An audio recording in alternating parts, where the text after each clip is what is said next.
eu confiro novamente.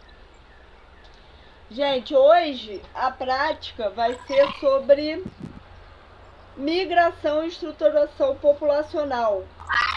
E vai ser a última prática no Populus. Vocês podem me interromper se tiver necessidade de fazer pergunta, pode ativar o microfone. Eu vou desativar agora por conta dos ruídos, mas vocês podem ativar e falar na hora que vocês quiserem, tá? Podem ficar tranquilos de me interromper a qualquer momento. Vou carregar aqui a apresentação e aí o mesmo esquema das outras aulas, vou ficar alternando entre a apresentação e o Populus, que a gente ainda vai usar o Populus hoje.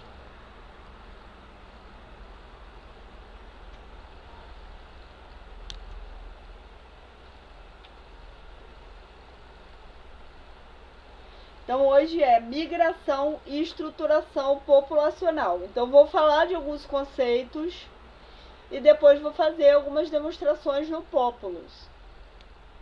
Esse conteúdo é referente à aula 20 do módulo de vocês. E aí eu fiz uma série de adaptações, né, para essa modalidade online, para ficar um pouco mais dinâmico, porque se fosse lá no Polo, vocês iam fazer fazer cálculos, tabelas, e para dinamizar eu preparei muita coisa. E essa aula é gravada, né? Vocês estão acostumados já, a gente grava e eu mando o link para vocês, porque a disciplina pede que eu faça isso. Então a gente viu em outras aulas, né, sobre a deriva gênica, que é a alteração nas frequências gênicas. A gente vai continuar falando sobre frequências P e Q, são as frequências gênicas, né, do gene dominante e o gene recessivo. E a deriva gênica a gente viu em outras aulas que ela é aleatória e que ela atua de forma intensa em pequenas populações. Mas hoje a gente vai ver um modelo no qual a deriva gênica pode ser um modelo determinista. Como assim? Não aleatório. Em que situação que a deriva gênica pode ser determinada, né, de assim, uma previsibilidade? Em situações que o tamanho amostral tende ao infinito. Vocês já devem ter estudado matemática aí, que tem aqueles cálculos de deriva integral e tal, que tende ao infinito, né? Então isso é um modelo. A gente precisa saber que o modelo é uma representação da realidade. Se a gente considerar que o tamanho amostral daquela população tende ao infinito, a frequência gênica, no caso do gene dominante, do P, né, que a gente vai visualizar como P, mas a gente sabe que é o gene azão, vai ficar sempre perto de um valor inicial. Então, nesse modelo, se a gente tem uma frequência inicial igual a 0,5, essa frequência vai permanecer aproximadamente a mesma para grandes tamanhos amostrais, não vai ter variação. E aí, Nath, a gente vai no Populus agora, e eu coloquei esse slide aqui só para explicar, para vocês tentarem entender por que eu vou usar os valores 6. Tá? Na atividade 1, a gente vai pensar num tempo 0. E a gente vai fazer uma demonstração lá no Populus. Esse slide aqui é para vocês entenderem por que eu vou botar 6 cópias do gene A e o meu tamanho populacional vai ser 6. Porque eu quero uma frequência inicial igual a 0,5. Porque a gente acabou de ver ali atrás que para tamanhos populacionais que tendem ao infinito, a frequência, se eu tenho a frequência inicial igual a 0,5, isso foi feito com muitos estudos matemáticos, que não vem ao caso a gente dizer por que se descobriu que era exatamente esse valor, né? Mas a gente quer fazer a demonstração que a frequência inicial é igual a 0,5. Aí a gente fazendo a conta aqui, ó, se eu tenho o número de genes dividido pelo tamanho populacional é igual à frequência. O número de genes sendo 6, o tamanho populacional sendo 6 também, e considerando que são indivíduos diploides, ou seja, os cromossomos homólogos estão organizados em duplas, por isso a gente coloca esse 2 aqui. Para descobrir a frequência inicial, a gente vai pegar o número de cópias de gene, 6, dividido por 12. Por que 12? Porque a gente multiplicou o tamanho populacional por 2, porque trata-se de células diploides. Os cromossomos estão em dupla. Então, dividindo 6 por 12 dá 0,5. Isso é só uma explicação para justificar por que usar esses valores. Não é aleatoriamente, a gente vai usar porque a gente quer analisar a frequência inicial. E aí a gente vai pensar no conceito de heterozigosidade média.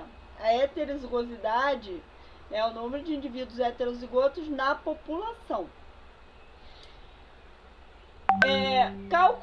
Para calcular a heterozigosidade, a gente usa essa fórmula 2pq, né? Que P representa o gene dominante e Q representa o gene recessivo. E aí, relembrando, né, desde a primeira aula, que a frequência de P mais Q é igual a 1. Então, se eu tenho que P é igual a 0,5, que é o valor que eu vou trabalhar, a frequência inicial, a minha frequência do gene recessivo também é 0,5, porque somando 0,5 mais 0,5 dá 1. Então, a minha heterozigosidade média vai ser 2 vezes 0,5 vezes 0,5, que dá 0,5. Então, esse valor vai ser, a gente vai ver na prática, que esse valor vai ser o valor máximo em relação aos tempos seguintes. Tudo isso vai ficar mais claro com a demonstração. Tá bom? Então, a gente vai ver agora no Populus. Vou parar aqui a apresentação e vou entrar no Populus. Porque a gente aí vai ficar um pouco mais claro o que eu estou falando.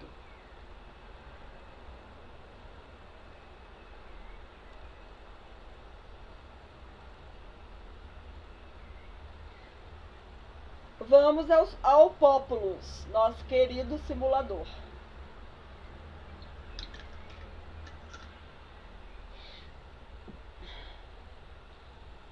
Hoje, gente, a gente vai continuar aqui em modelos, né? Model. E aí a gente vai trabalhar com genética mendeliana e deriva gênica. Mendelian Genetic Drift.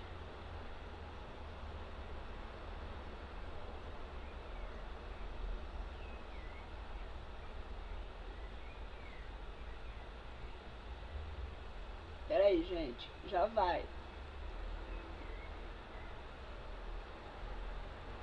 Ó, e repara que existe aqui na tela duas abas.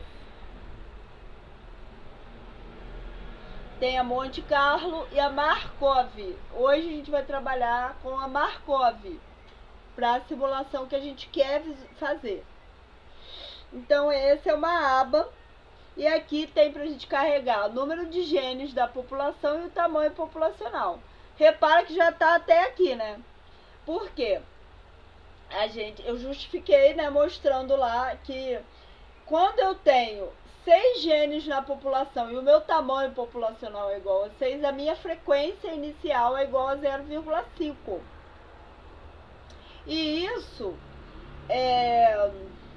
representa a primeira vez que eu clico aqui em visualizar, ó, na setinha verde, representa o meu tempo 0. ok?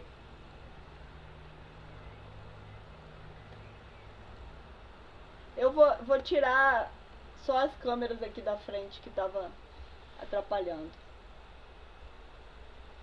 Pera aí. Vocês sabem que as câmeras que vocês estão visualizando dá pra mover da tela. É só clicar e arrastar, tá? Vocês podem botar em outra posição na tela pra visualizar melhor. Isso que eu ia perguntar, André e Luciana, que eu tô aqui quebrando a cabeça para poder ver como é que faz. Você clica em cima da câmera, aí fica uma barrinha preta. Aí você clica, segura e arrasta. Que aí você consegue tirar da frente do slide. Porque eu tiro a minha, mas a de vocês não muda. Ah, entendi. Obrigado, tá? De nada. O que a gente... Esse gráfico é muito simples, certo? A gente tem aqui uma representação, a frequência aqui no eixo X, ó. A gente tem aquela frequência inicial que deu 0,5 porque eu carreguei os dados. Eu botei 6 genes, 6, tamanho populacional 6. Então eu mostrei a continha que era esperado mesmo que toda a frequência inicial dessa população com tamanho 6 seja 0,5. Isso no tempo, ó, tá escrito aqui do lado. Tempo zero. Certo?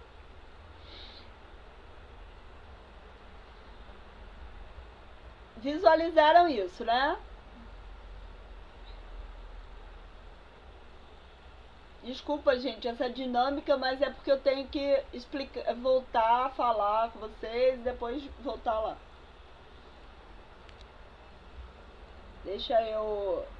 Saiu de onde eu tava. Pera aí, gente. Tava aqui.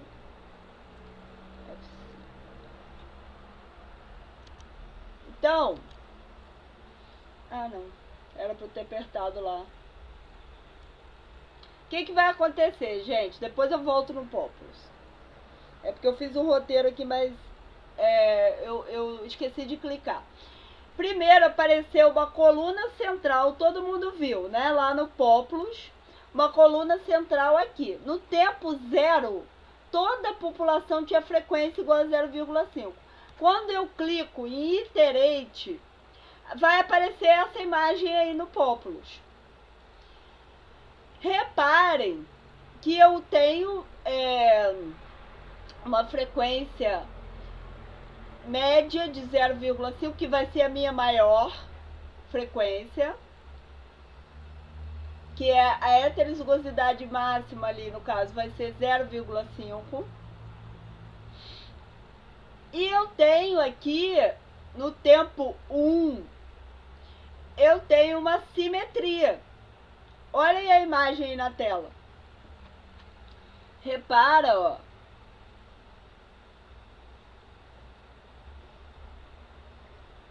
Que aqui eu tenho 0,41. 0,41 vai ser o que? A frequência do gene azão. Se a frequência de A é 41, a frequência de Azinho é 0,58.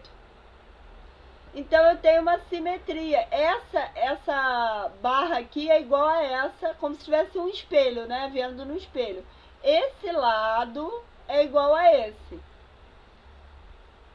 E aqui, nessa segunda geração, o que a gente observa? Que todos os valores de frequência, eles são menores do que 0,5. Aqui a frequência de A é 41, aqui é 33, 25, 0,16. Então, em todos, o P é diferente do Q. Aqui não, né? Se a gente tem a frequência de P igual a 0,5, a frequência de Q é igual a 0,5. Agora, para os outros, a frequência de P é diferente de Q. Aí, por exemplo, tá? Eu botei aqui um exemplo. Se eu tenho a frequência de Ó, se eu tenho a frequência de P igual a 0,9, Q vai ser 0,1. E a minha heterozigosidade, tá? Eu botei um valor bem alto de propósito. A minha heterozigosidade vai ser igual a 2pq. Então, 2 vezes 0,9 vezes 0,1 dá 0,18. Então, todas as heterozigosidades, se eu calcular aqui, não preciso calcular, é uma demonstração. Mas se eu fizer para cada uma, a minha heterozigosidade vai ser sempre menor do que 0,5. Então, dessa primeira simulação, eu entendo que a minha heterozigosidade máxima é 0,5. Então, agora a gente vai voltar lá no Populus e eu vou clicar no Iterate para vocês verem as modificações que vão ocorrer ao longo do tempo, até a gente chegar no tempo 56. Vou ao Populus novamente.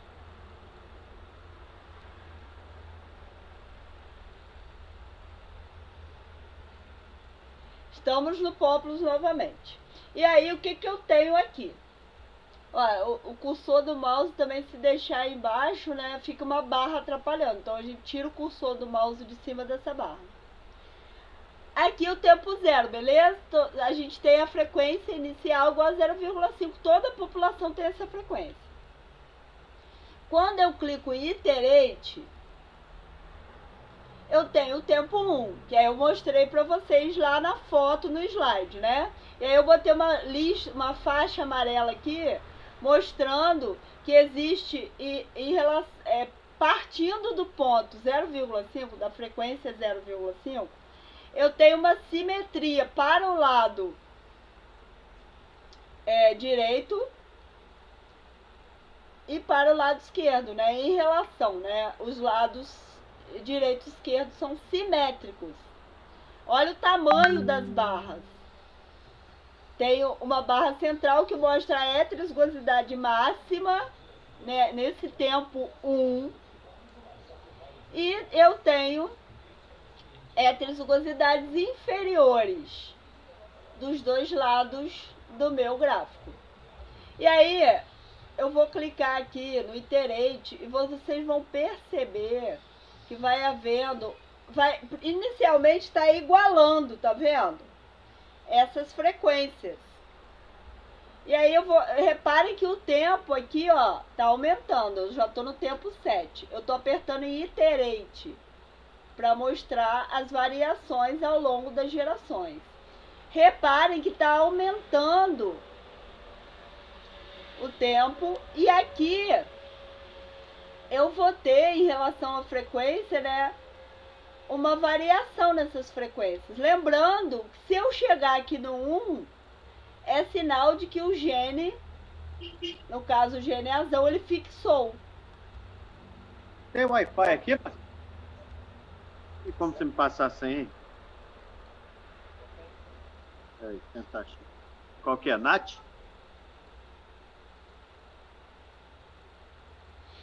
Então, pessoal, vou clicar em Iterate, continuar, ó. Tá aumentando a geração. E o que tá havendo? As colunas centrais, né, com as frequências intermediárias estão diminuindo. O que está aumentando? A minha frequência 0, que aí vai haver a extinção do gene azão e a fixação do gene azinho.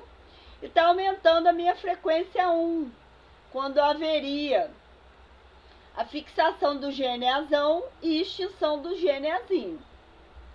Essa população. Aí vamos continuar aqui até o que a gente combinou, né? Tempo 50, passei até um pouquinho. O que aconteceu? 50% da população tem a frequência do gene A, frequência de P igual a 0. E 50% tem a frequência igual a 1. Todo mundo visualizou o que aconteceu. Agora eu vou voltar para a gente entender.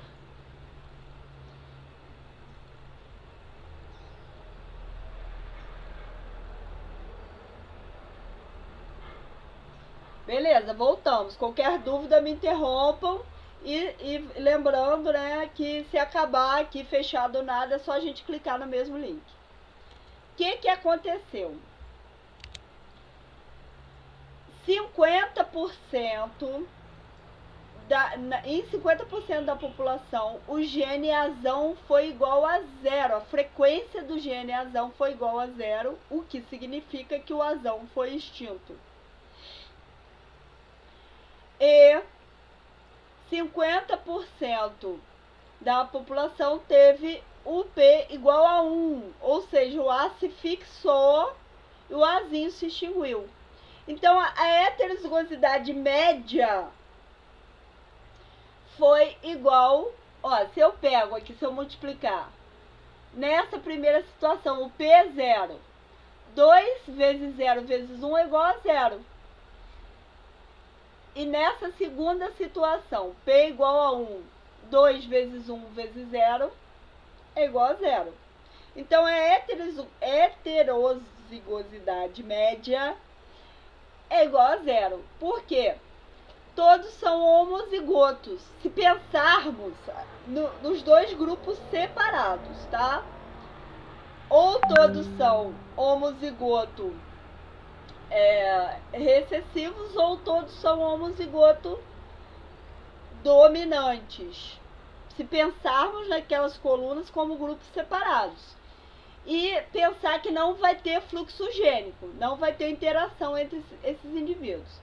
Mas existe um outro conceito que seria o da heterozigosidade total. Se a gente não pensar naquelas duas colunas como grupos distintos, pensar nas duas colunas como um grupo único. E aí, gente, a heterozigosidade total é igual a 0,5.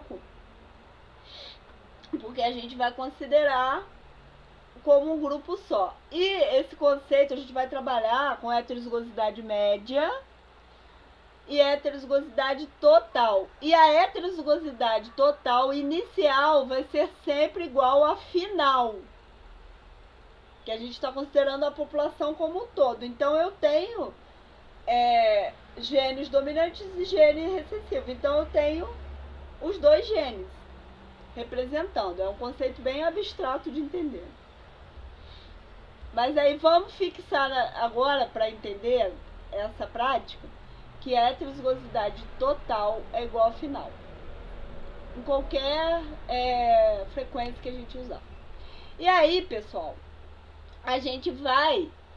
vocês não vão precisar fazer, porque a gente está nessa modalidade online, e seria muito complicado pedir para vocês ficarem fazendo conta, por conta aí dos problemas com a internet, por conta da gente ter uma empatia com vocês, né? De se colocar no lugar de vocês e saber que tem gente que está no trabalho, tem gente como a Elaine que está na escada, né? Porque está sem internet dentro de casa, nem todo mundo está podendo ficar em casa na quarentena. A gente entende todas essas situações, então eu fiz dessa maneira. Mas se vocês não compreenderem, eu peço muito encarecidamente que vocês me falem. Mas o que eu fiz aqui? Eu coloquei, olhem só a primeira linha. Na primeira linha eu botei a frequência inicial que a gente usou. E aí o que a gente observou com o passar das gerações, né? Porque a gente vai fazer agora uma relação entre essas frequências que a gente está trabalhando ali com deriva gênica, com variação das frequências, né, ao longo do tempo, e a gente vai considerar heterozigosidade média inicial e final e heterozigosidade média, e heterozigosidade total. Na primeira linha, então, o valor que eu coloquei foi a frequência que a gente observou. Então, o que aconteceu? Qual foi o percentual lá no final, né, quando a gente foi chegou no tempo 56, qual foi o percentual de P igual a 1? Ou seja, qual foi o percentual de fixação? Foi 50%. E nós calculamos que a frequência média inicial foi igual a 0,5, que a gente multiplicou 2pq.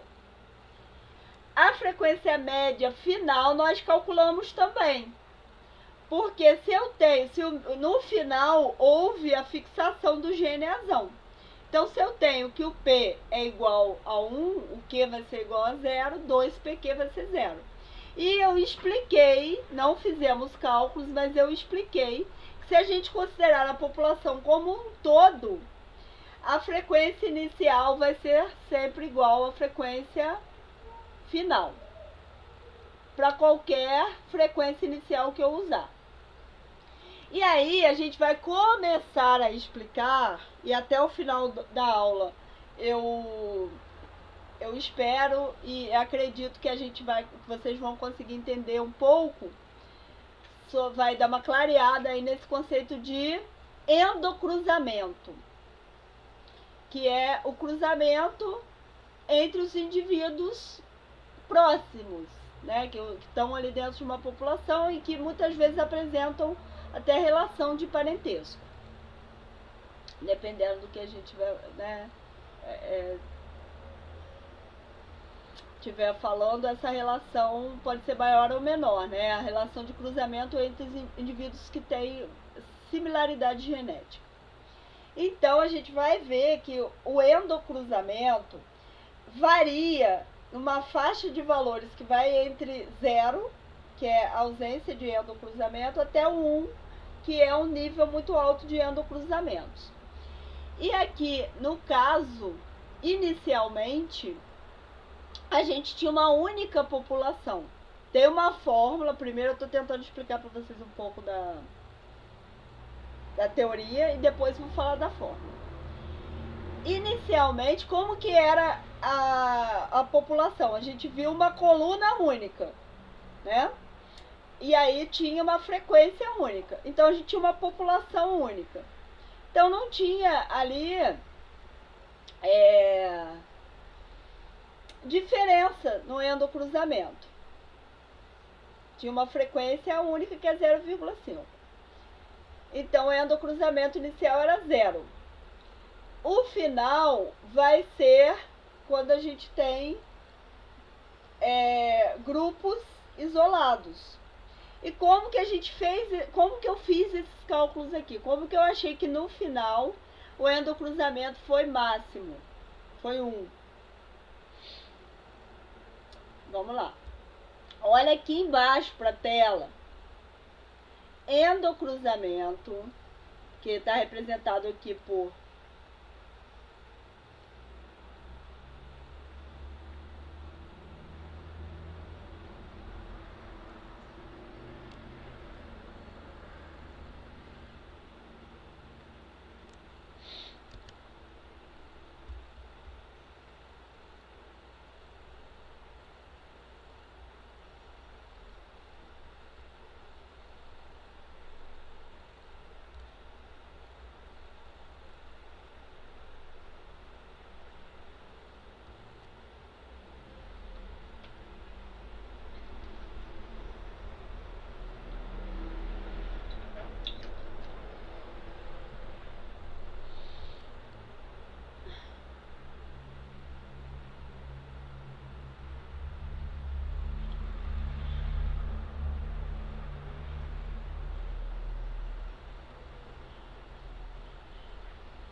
Disse que a reunião acabou. Gente, tem que... porque no Zoom a gente tem que clicar novamente, né? Porque tem limite de tempo. Vocês estão me ouvindo? Então, ok, já voltei, agora voltou. Obrigada. De nada, é porque tem esse limite aqui. Eu gosto porque quando eu boto a apresentação de slide, eu consigo ver vocês. Por isso que eu gosto mais do Zoom do que do Meet. É, bem melhor mesmo. O Meet também dá para te ver também, do mesmo jeito. Eu não gostei foi da Microsoft, eu achei horrível. Não, mas o Meet, quando eu tô... vocês veem. Agora eu não vejo ninguém. Eu vejo só a apresentação, entendeu? Entendi. Aí por isso que eu não gosto esse da Microsoft eu não experimentei não. Ele é pago, acho. Tem que comprar o programa, mas ele é mais complicadinho, eu achei mais enjoadinho. O ideal é a gente voltar, né? Daqui a pouco a gente volta pra ficar juntos.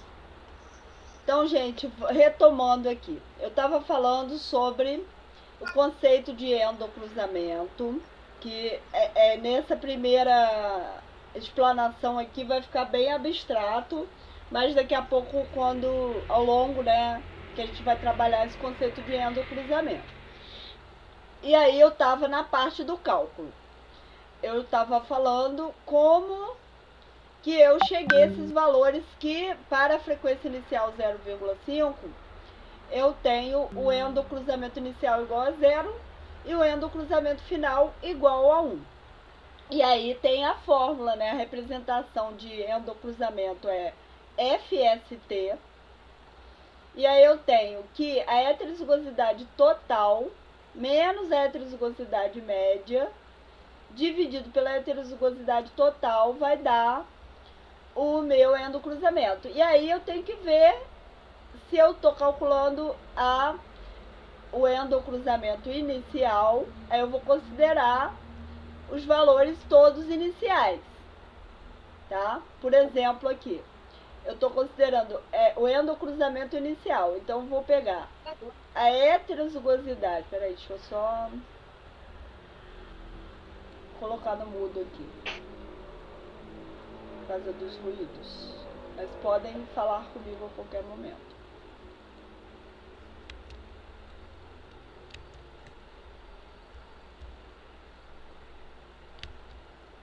Vamos lá. Então aqui, ó, 0,5 é a minha heterozigosidade total inicial, menos a minha heterozigosidade média inicial, que é 0,5.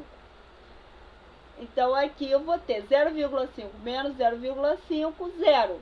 Dividido pela heterozigosidade total inicial, que é 0,5, vai dar 0. Já para calcular endocruzamento final, eu vou pegar os valores finais. Então, eu vou pegar heterozigosidade total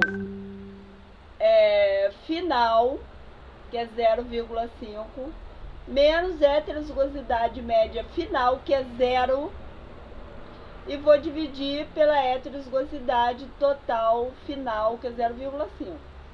Aí deu 1. E aí, pessoal, se eu faço, eu não vou fazer hoje, mas se eu colocar lá a frequência inicial igual a 0,5, eu vou achar valores diferentes para a heterozigosidade média, né? Eu vou achar que, por exemplo, a heterozigosidade média inicial vai ser, se eu tenho a frequência P inicial, Q vai ser 0,8, porque somados dá 1.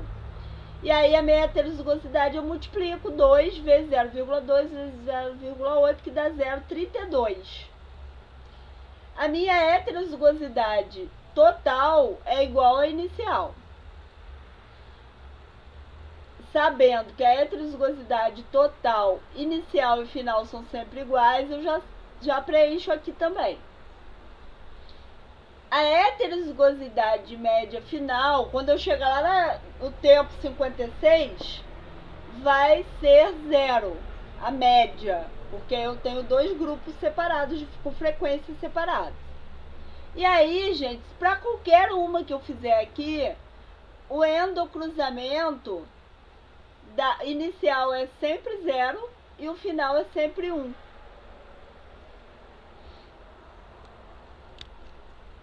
E aí a gente volta a falar que endocruzamento, que é representado por FST, varia numa faixa de valores que vai do 0, quando não há diferenciação nessa taxa de endocruzamento, porque é uma população única, então não tem como a gente calcular endocruzamento, e até chegar ao endocruzamento máximo, que é no tempo final, que aí vai haver populações diferenciadas sem fluxo gênico. A gente é um valor comparativo. Então vai ser, o endocruzamento vai ser máximo. Na natureza, a gente não tem esses extremos, a gente tem valores intermediários, porque nas populações tem entrado de novos indivíduos, então os valores não vão ser tão radicais. Vai ter também, e aí a gente vai começar a falar agora e demonstrar no Populus, a gente vai considerar também outro fator. A gente vai considerar não só a deriva gênica, a gente vai considerar também essa entrada de novos indivíduos, que é a migração. Entrada que é imigração de novos indivíduos, e também pode haver aumento na variabilidade genética através das mutações. Agora a gente vai trabalhar com o entendimento dessa relação entre endocruzamento e migração. E a gente vai usar uma outra parte lá do nosso Populus, que vai ser estrutura populacional. A gente vai entrar lá no módulo de simulação que mostra estrutura-simulação. Então essa estrutura populacional, essa simulação mostra a evolução dos alelos em locos dialélicos, mas agora a população a gente vai considerar grupos menores, que são chamados de DEMES. DEMES são menores divisões que uma população pode ter. Mantêm o fluxo gênico entre si e formam uma única espécie.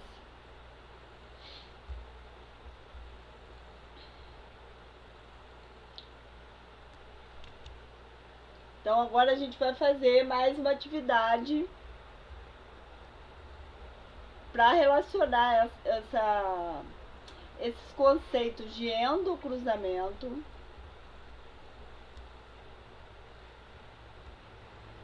e migração.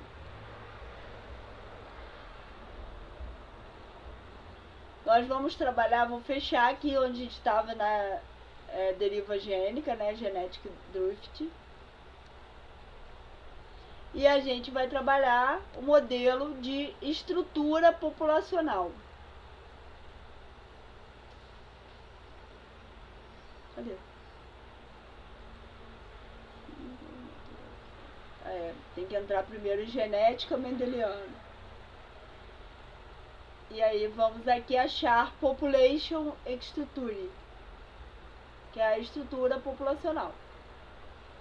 E ali tem aqueles grupos, né? A gente vai pensar em grupos menores, os DEMES.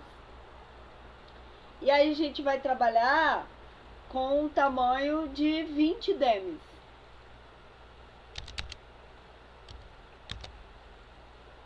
E aí aqui, gente, tem um campo, né, para migration rate, que é a taxa de migração.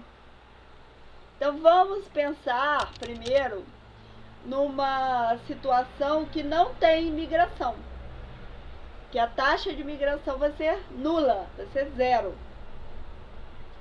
E aqui a gente tem o número de gerações, que aqui está com nome diferente, não está simplesmente gerações, né? Tá iteration interval, que é o número de gerações por ciclos. A gente vai usar o 20. O tamanho de cada DEM é igual a 20. E o número de DEMs, o número de grupos, vai ser igual a 10. A gente vai marcar aqui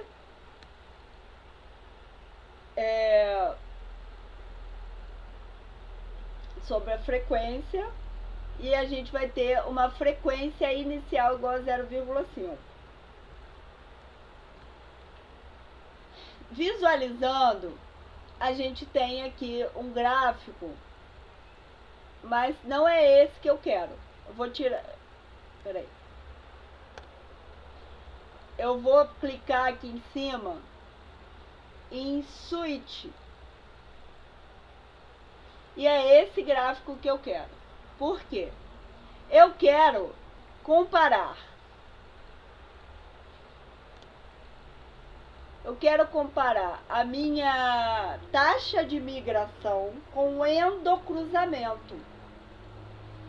Não foi isso que eu falei que a gente ia ver? Então, esse gráfico aqui, ele tem a relação. Tá vendo aqui as siglas na lateral? Endocruzamento. E o que a gente quer estudar é a linha azul, que é o endocruzamento. Tem outros conceitos que a gente não vai trabalhar hoje, que são as linhas vermelhas e verdes. Hoje nós vamos focar na linha azul. Reparem a linha azul, que a linha azul aumenta.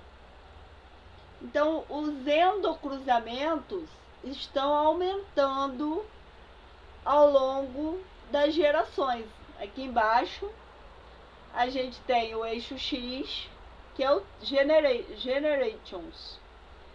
T, ou seja, tempo, né? São as gerações. Até a geração 20, houve um aumento, ó. Saiu de 0 e foi aumentando ao longo do tempo. E aí, gente, eu vou apertar ali Iterate e vai haver mudança, vai alterar esse tempo das gerações. A gente vai ver que tem ao longo do tempo, sendo a taxa de migração igual a 0, os endocruzamentos vão aumentando. Não estão entrando novos indivíduos. Então, os cruzamentos vão acontecer entre os indivíduos. E aí, esses indivíduos, eles pertencem ao mesmo grupo. E aí vai diminuindo a variabilidade genética. Se a taxa de migração é 0. Né? São aquele grupo fechado. Então, vou apertar aqui, ó. Apertei uma vez. Reparem que no eixo X foi para 40. A linha azul, ela se manteve alta. Vou apertar mais uma vez. Tem oscilações, tá? Mas a linha azul, ela não cai muito. Ela se mantém alta. Ó, aumentou um pouco. Olha só a linha azul. Até chegar no 100, o que a gente observou foi que quando a taxa... Deixa eu botar grade aqui, fica melhor de ver. Como é que é grade? Aqui, grid. Eu botei a gradezinha, que aí vocês veem que os valores aqui, né, do endocruzamento estão no eixo Y. E esses valores, ó, lembrando que varia de 0 a 1, eles estão perto aqui, ó, perto de 0,9. Então, são valores que estão oscilando, né, em torno de 0,7, 0,8, 0,9. São altos, bem altos, né?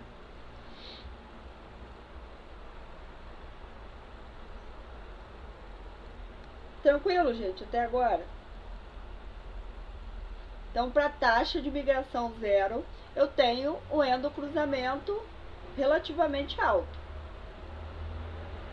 Agora, vamos mudar essa taxa de migração para ver se acontece alguma coisa. Lembrando que se alguém for usar o Populus, não pode usar vírgula. Eu tinha uma taxa de migração igual a zero. Eu tenho que usar ponto. Vou botar 0 ponto. Vou botar uma taxa bem baixa. 0,001, que representa 0,1% de migrantes de outros DEMES.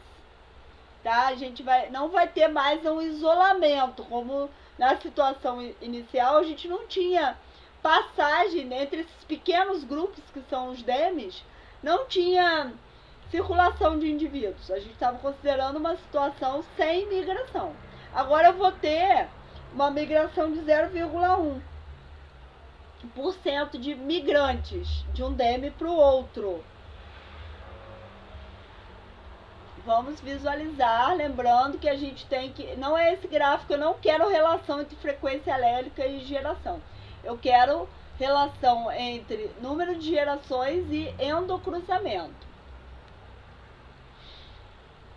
Então aqui, o que a gente repara logo de cara ali, que é o valor máximo que eu tenho de endocruzamento, ele vai ser, não vai dar para ver tanto aqui ainda, porque a taxa de migração é muito pequena ainda. Mas eu tenho uma relativa diminuição, pouco significativa, mas no endocruzamento. Então vou apertar o iterate. E aí eu reparo, deixa eu colocar até, tô no 40, 60. Ó, já oscilou aqui. No início, ó, tava bem baixo os valores do endocruzamento, em torno de 0,4, 0,5. Já para o final deu uma aumentada, foi para perto de 0,7. Deixa eu apertar mais uma vez. Ó, não chegou a ficar no 0,9, né? Como na taxa de migração igual a zero. Agora, com esse 0,1% de migração entre um DEME e outro, eu ainda tenho um aumento do endocruzamento, mas tem uma leve diferença. Beleza. Agora, eu vou aumentar um pouquinho mais aqui a minha taxa de migração. Vou tirar um zero aqui, gente. Eu vou ter 1% de migrantes entre os DEMES. Vocês estão me ouvindo? Fala alguém comigo, por favor. Sim. Ah, então Sim. tá, obrigada. Sim.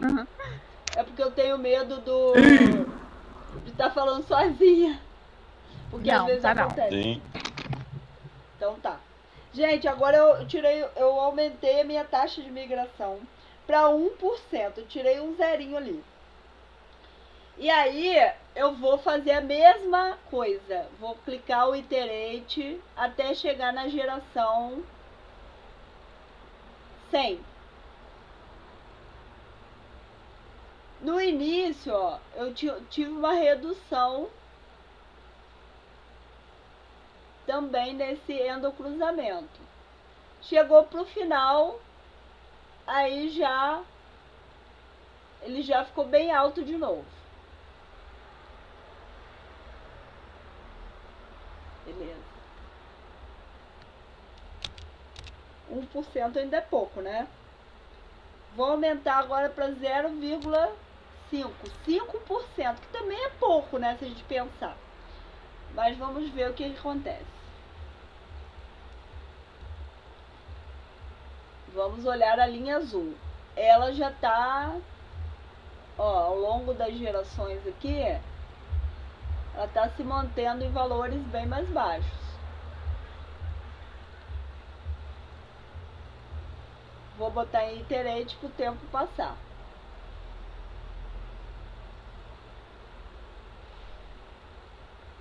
Agora sim teve uma diferença significativa.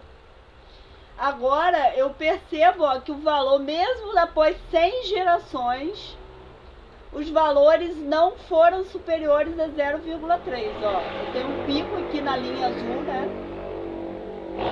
E aí a gente percebe que quanto maior a taxa de migração, menor o endocruzamento. E vice-versa, né? Se eu tenho endocruzamento muito alto, é sinal de que a minha taxa de migração é baixa. Essa demonstração foi para mostrar isso.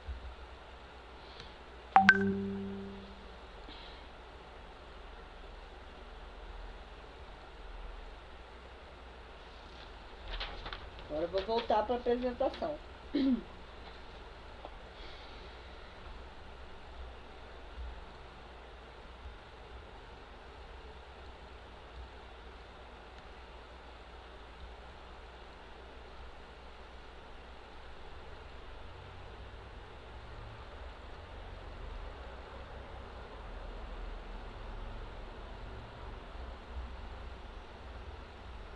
Eu acho que eu cliquei errado. Desculpa, gente, só um minutinho. Eu voltei no Populus.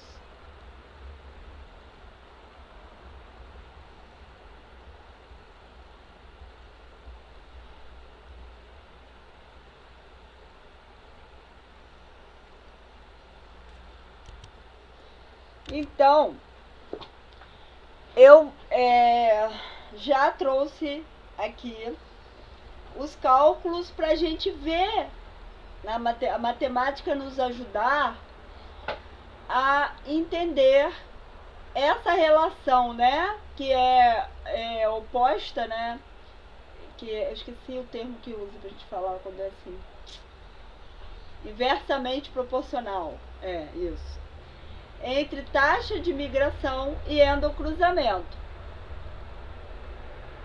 Então nós analisamos, esses resultados aqui foram feitos nas práticas presenciais. Eu tinha esses resultados anotados, só para facilitar nossa vida nesse momento delicado de quarentena. Eu peguei esses resultados que eu já tinha para mostrar para vocês matematicamente por que eu fiz essa afirmação, né? De que existe uma relação inversamente proporcional. Quanto maior a minha... Reparem a setinha aqui. Quanto maior a taxa de migração, menor o endocruzamento. E se o meu endocruzamento é maior, a minha taxa de migração é baixa ou nula. Vamos lá, vamos analisar aqui os valores. Lembrando que a gente fez, né, para 20 DEMs. A gente usou, peraí, deixa eu ver aqui. Não, nós usamos 10 grupos, 10 DEMs, mas o tamanho era 20, o tamanho dos DEMs era igual a 20. Tinha 20 indivíduos dentro de cada grupo. Aqui ficou com um errinho, na verdade, nós usamos 20 DEMs.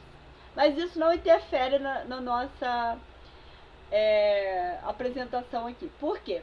O que foi feito? Lembra que eu ia apertando o iterate? Então, cada vez que eu aperto o iterate, eu tenho tempos diferentes, tá? E aí eu fui anotando os valores para aqueles tempos nas diferentes taxas de migração. Então, aqui a primeira tabela. Eu tenho taxa de migração 0, depois eu tenho a taxa de migração 0,001, 0,01 e por fim a maior do nosso exemplo, que foi taxa de migração igual a 0,5. 0,05. Então, foi havendo, de 0 até 0,05, foi havendo um aumento na taxa de migração.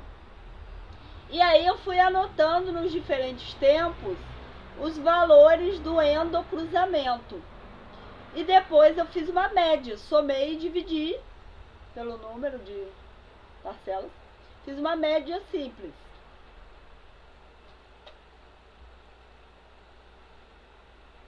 E aí eu tenho esses valores do endocruzamento. Tá aparecendo a faixa, tô tentando tirar para eu ver. Só um minutinho. Eu tenho, para a taxa de migração igual a 0, meu endocruzamento médio, se eu pegasse os tempos e fizesse uma média, deu em torno de 0,83. Quando eu coloquei uma pequena taxa de migração igual a 0,001, que representava, né, uma migração de 0,1% de indivíduos, de migrantes, eu não tive uma diferença muito grande. Diminuiu muito pouco o meu endocruzamento médio. Passou de 0,83 para 0,82.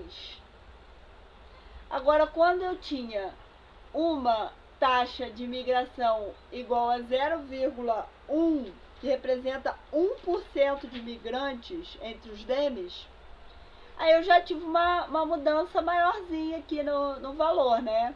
Uma diferença mais significativa, né? Eu tinha 0,8, passou para 0,4. E aí tinha valores mais baixos, né? Se a gente olhar aqui os valores nos diferentes tempos, eu tenho 0,25, 0,5, 0,4, 0,7, 0,6. E a média deu em torno de 0,5. Agora, com a taxa de migração anterior, eu já tinha valores 0,9 em 3 tempos, 1 em um dos tempos. Então, dessa taxa, né, que representa 0,1% de imigrantes para 1%, já teve, a gente já percebe melhor, né, essa relação. E no fim, a média foi 0,16. Então, o último realmente, né, e assim, uma migração de 5% dos indivíduos. Então, a gente percebe aí, por essa prática, fazendo a demonstração desses cálculos, a gente percebe que existe uma relação inversamente proporcional entre a taxa de migração e endocruzamento. Reparem que a setinha aqui da taxa de migração está aumentando ao longo do tempo. E a setinha do endocruzamento era muito alta no início, mas para o final ela se torna baixa. E o que a gente tem para falar sobre isso, né? Nessa situação que a gente tem a taxa de migração muito baixa e a taxa de endocruzamentos alta, a gente tem uma estruturação populacional. Tem um fluxo gênico restrito entre as populações. As populações são isoladas, né? Se a gente pensa na taxa de migração que começa com 0, não tem fluxo gênico entre as populações são isoladas, os grupos são isolados. Agora, para esse extremo aqui, né, aqui do lado direito, eu tenho a minha taxa de migração alta e a minha taxa de endocruzamento baixa. E o que representa isso? Uma homogeneidade genética. Tem alto fluxo gênico entre as populações. É o oposto da primeira situação, que a gente tinha um isolamento. Na segunda situação, a gente tem muita migração e alto fluxo gênico. Então, a gente tem uma maior variabilidade genética. E foi o que eu falei com vocês.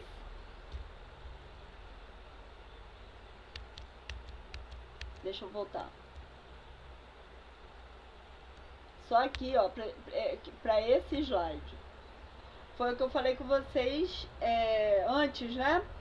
Que na natureza, na vida real, que a gente está falando de modelos, é importante saber que modelos são representações simplificadas da realidade, né? Então, na vida real, a gente não tem esses extremos, né, do endocruzamento 0 ou 1. A gente tem valores intermediários. Porque se eu tenho endocruzamento máximo, eu estou cruzando ali indivíduos que são aparentados. Então, eu tenho uma diminuição na variabilidade genética. E isso pode gerar até doenças genéticas, né? Que a gente observa até na população humana, né? quando eu tenho um exemplo assim que é próximo a mim. Eu tive uma amiga na adolescência e ela faleceu muito nova, com 20 e poucos anos ela morreu. E aí eu fui descobrir que os pais dela eram primos. Então ela morreu nova por conta de problemas cardíacos. E os dois irmãos dela passaram a usar marca-passo depois que ela morreu, porque eles foram ao médico e descobriram que eles também tinham problema no ritmo do coração, né? Então eles passaram a usar marca-passo, que é uma coisa que não é comum em pessoas jovens, porque os pais dele eram primos. Então, quando você tem a taxa de endocruzamento alta, você tem uma menor variabilidade genética e aí você tem uma maior probabilidade assim, de manter, né, características que podem ser boas, mas também podem ser ruins e gerar doenças.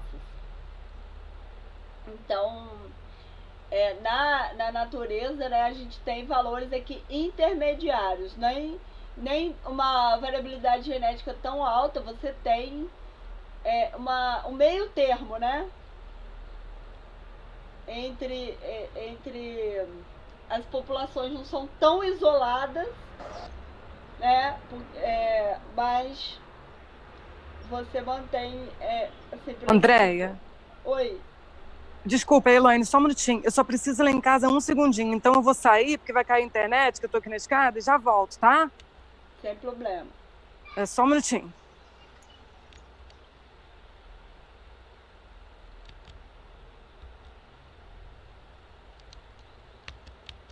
Então, pessoal, existe aí essa relação, né, entre a taxa de migração e o endocruzamento. Conseguiram entender essa relação? Sim. E é muito importante vocês entenderem esse conceito de estruturação populacional e homogeneidade genética. Beleza. E aí, gente, na estruturação populacional, a gente tem taxa de migração inicialmente nula, depois ela vai aumentando aos poucos, e a gente tem um fluxo gênico restrito, tem populações isoladas nas quais, dentro da população, o endocruzamento é muito alto. E na outra situação, a gente tem a homogeneidade genética, e vai ter um alto fluxo gênico entre as populações. Porque aqui a migração é muito alta, o endocruzamento é muito baixo. E é isso para a aula de hoje. As demonstrações. Acabou que ficou um pouco reduzida porque eu fiz os cálculos, né, para facilitar essa modalidade. Aí eu vou parar aqui a apresentação para a gente conversar um pouco e encerrar. Antes de encerrar, eu queria perguntar sobre a chamada, se alguém entrou depois. Eu entrei depois, André. Leandro. Eu tinha ouvido sua voz, eu desconfiei que você tinha entrado. Leandro.